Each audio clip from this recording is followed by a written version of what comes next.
somebody's not honest, they don't get to work there. I go over this first because you can rule out a lot of things that you might think are values by understanding this one. True value should be something that you can place value on and also creates value for the company. Permission to play, or sometimes I call it a seat at the table, are the values that you can't necessarily reward somebody for having extra of, but it is a deal breaker if they don't have. I often see companies having these in their stated values. So it's things like honesty, integrity.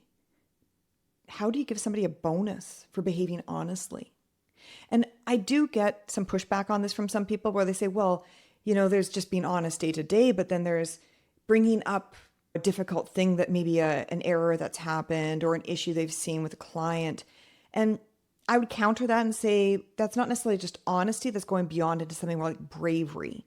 And I know I'm being a word nerd here, but it's important to really think about the meaning of these words and the behaviors associated with them in terms of developing the company values as well as your own values. So something like honesty, if somebody's not honest, they don't get to work there. You might actually even let somebody go if they behave dishonestly.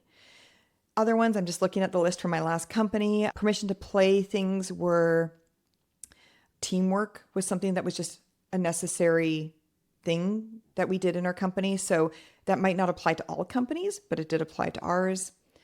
And we explain that to people in the hiring process so that they know this is just the foundations that, if you want to work here, these are baseline behaviors that you need to have. True value should be something that you can place value on and also creates value for the company.